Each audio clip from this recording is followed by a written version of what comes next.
Hello, my name is Brian Gronkowski, and I teach high school theater at a senior high school in the Dallas Metroplex area. I predominantly teach 11th and 12th grade, but I have a small group of ninth and 10th graders who are attending the IB World School that we have hosted in our building. So I do have a little bit of ninth and 10th graders, but most of my students are 11th and 12th graders.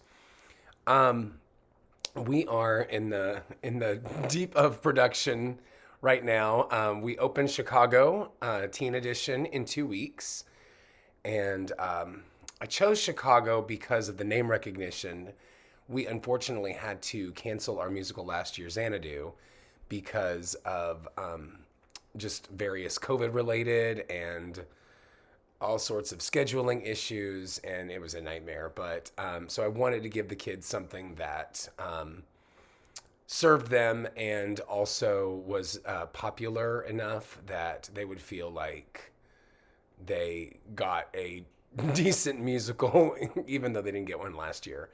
Um, so that has been fun.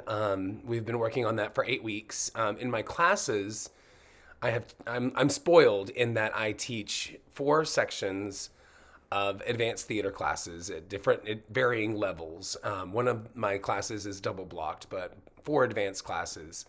And with each of those classes, I do a fall production. And so I'm always in production mode.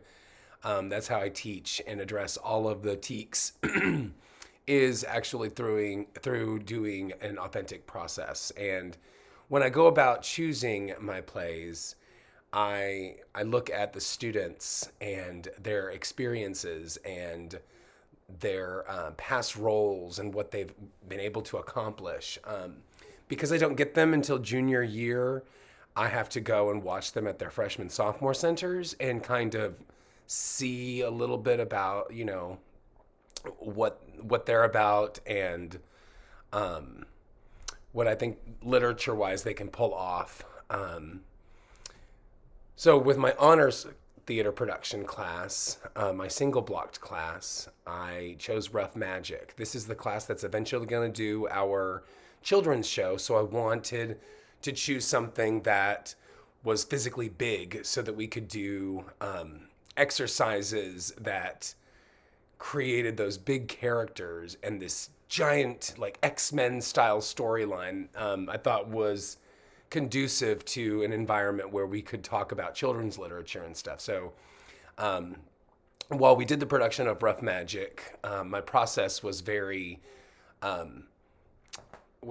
dedicated to building the kids' physical capabilities and physical expression. So we did exercises in viewpoints and we did exercises in Laban work, and I found myself doing like little mini lessons while I was kind of blocking the show so that we could kind of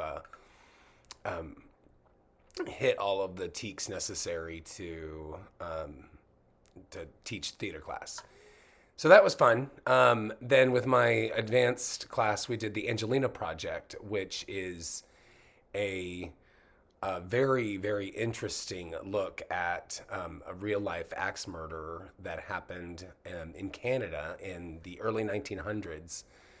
The true story of Angelina Napolitano, who killed her husband and with an axe. And this was sensationalized around Canada, which is where it took place, and the world because of the use of self-defense as in retaliation to my cat just bit me in retaliation to repeated domestic violence, and so it created quite a sensation, and it was interesting going through the dramaturgy of that. The play also has references to Clytemnestra and Agamemnon. So, with my double blocked theater class, they really enjoy doing a play that has really rich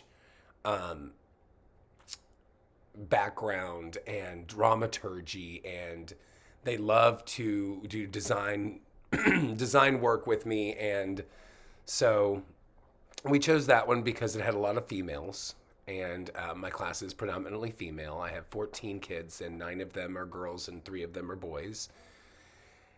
and the script only really calls for one boy. So that was really awesome.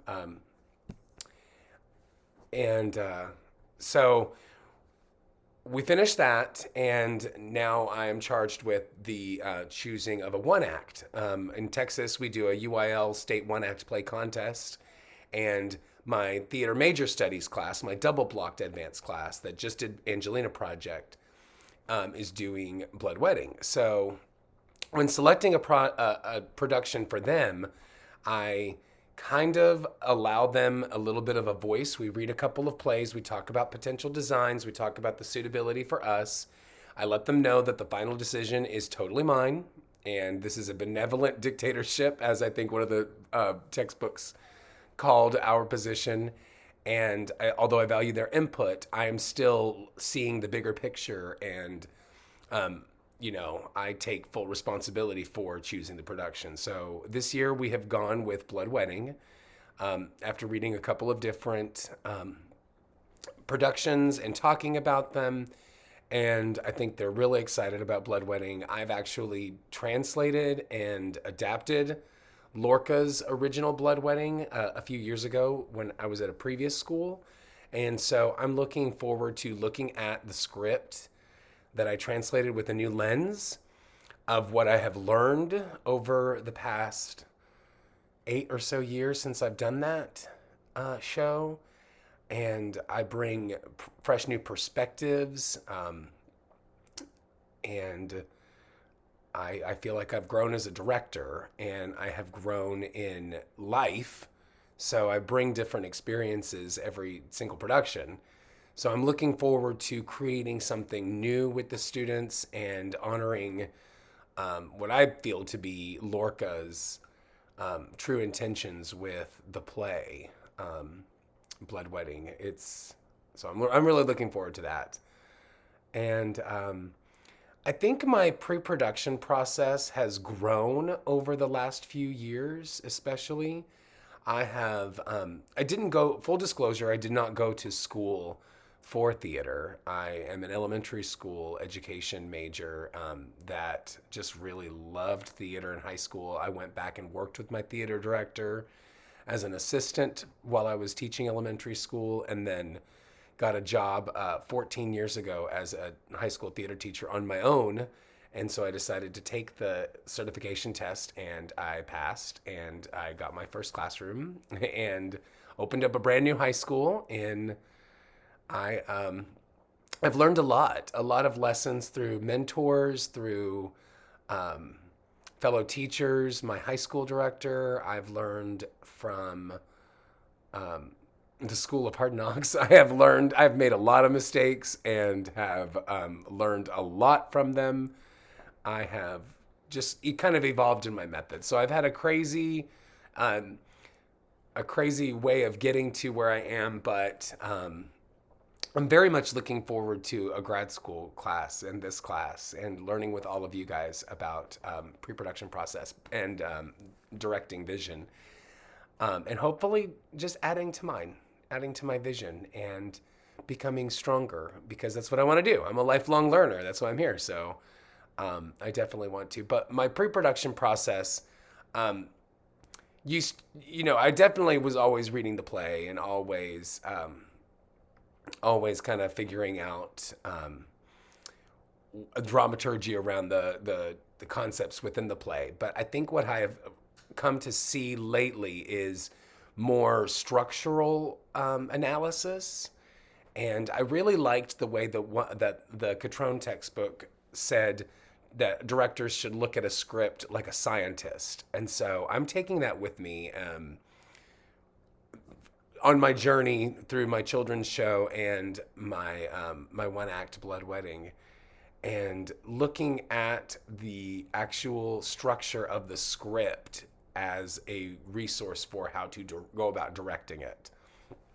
So, I'm really excited about that, and looking at the scenes. So I'm kind of finessing every time I do a production. I kind of finesse my skills and stuff a little bit. So I'm very much looking forward to that with this, and I'll keep you guys involved with my video journals. So Thanks for listening, and I hope you all have a great week. Bye.